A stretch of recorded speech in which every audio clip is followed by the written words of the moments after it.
Mr. Speaker, and it's an honor today to rise to speak to Bill C-311, an act to amend the Holidays Act for Remembrance Day. And I want to start off by saying that I'm one of the people, and I think we all are here, that believe our veterans should be celebrated every day for their supreme sacrifices, for those that continue to put the uniform on so that our maple leaf is still standing tall, and that we remain the true north, strong and free. I want to celebrate and acknowledge our colleague from West Nova for putting this bill forward. And I think the bill, in its intent, it's the right thing to do, but as been mentioned from not only the member himself, but a number of other colleagues, the bill itself is flawed and does need some work at it. Mr. Speaker, the bill itself had an intent to ensure that all Canadians from coast to coast to coast have the ability to pay respect to our soldiers, our veterans, to make sure that November 11th continues to be a sacred day for Canadians. It is an opportunity for us to show our fallen, our veterans, our force members, their friends, their families, and their loved ones, that they are honored, that they are respected, both in life and death. We will never forget, Mr. Speaker.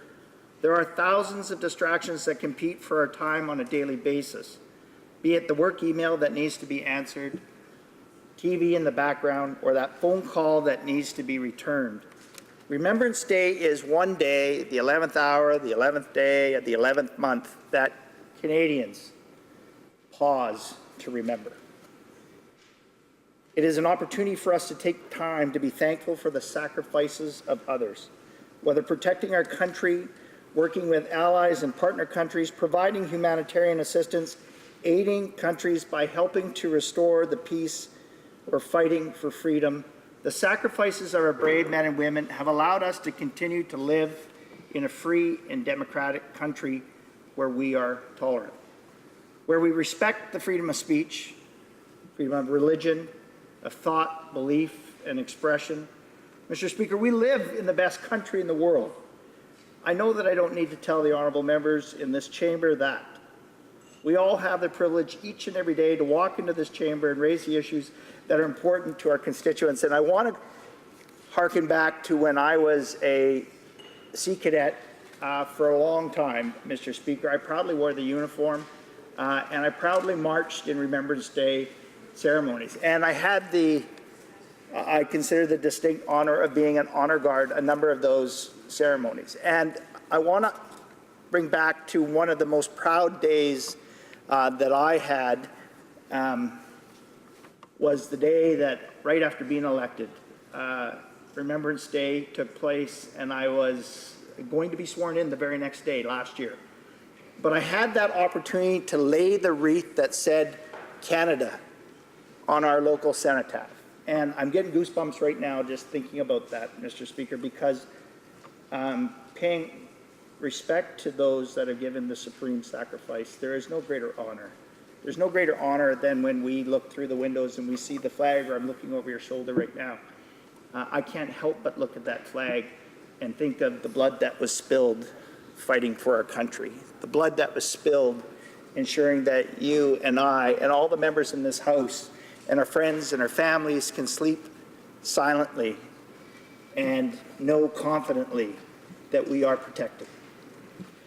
Mr. Speaker, we all have the privilege each and every day, as I said, to walk into this chamber, raise the issues that are important to our constituents because of democracy, because of the sacrifices that these soldiers, these brave men and women have given to our country.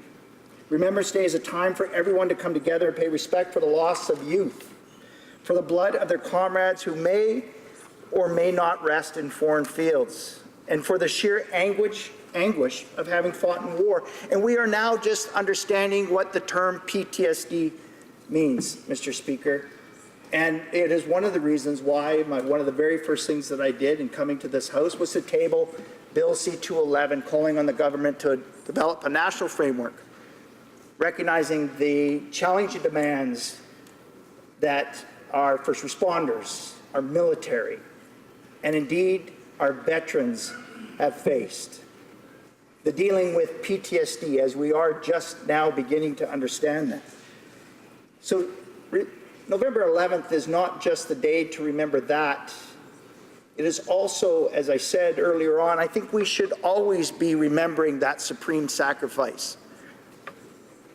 There is much debate that's going on about the flaws of this bill and whether it is a provincial or federal regulation. And I think the important part today, Mr. Speaker, is that this bill actually is going to have us debate an opportunity or bring it hopefully to a committee where we can, the bill in itself as it stands today will be completely different when it comes out the back end. But what we are having, and my hope with this is that perhaps we can engage veterans from coast to coast. Perhaps we can engage the Legion, which I'd like to talk about as we move into this a little bit.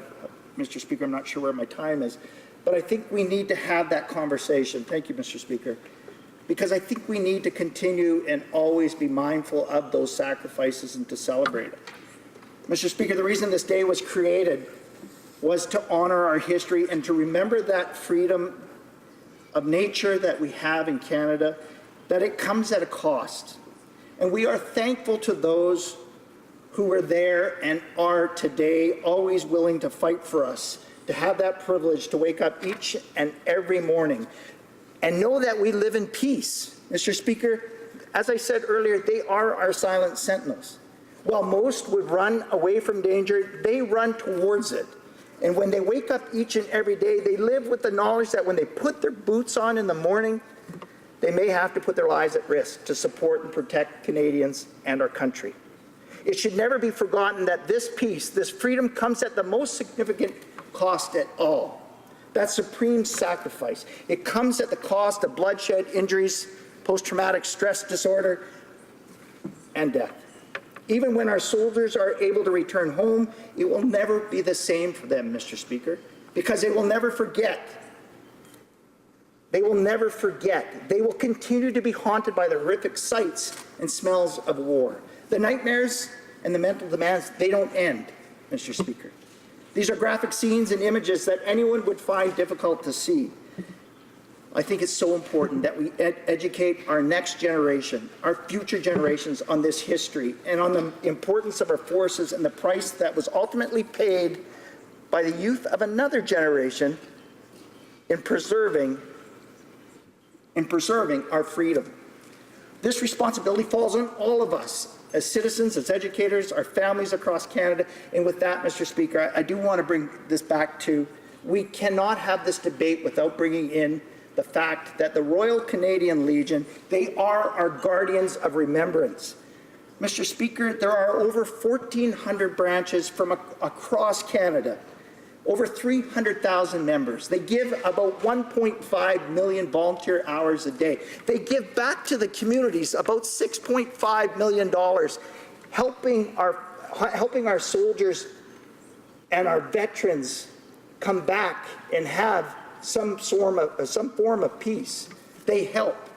They give back into their communities, and we can never, ever forget that. And it is my hope that this discussion, by supporting this bill getting to the next level, that Dominion Command is indeed invited to Ottawa here to speak before the committee, that veterans are here to make sure that they have that opportunity for their voices to be heard. Because, Mr. Speaker, at the end of the day, this is about the over 1.7 million Canadians that have served our country, whether it's the First World War, the Second World War, the Korean War, or the conflicts that we've had in the recent years, the ones that we are facing today. Mr. Speaker, it is about all of those that have honored us by serving, and some of them, that supreme sacrifice. So, Mr. Speaker, in closing, it is a true honor and a privilege today to rise and speak about our troops and our veterans. I will be voting to send Bill C-311 to committee stage. On a personal note, I hope that all Canadians will make an effort to participate in Remembrance Day ceremony happening in their community on November 11th. And if that isn't possible, please take 2 minutes of silence at 11 a.m. to remember those who have made such a huge sacrifice for all of us. And to those that are listening in on this debate today, you served, we honor. Thank you.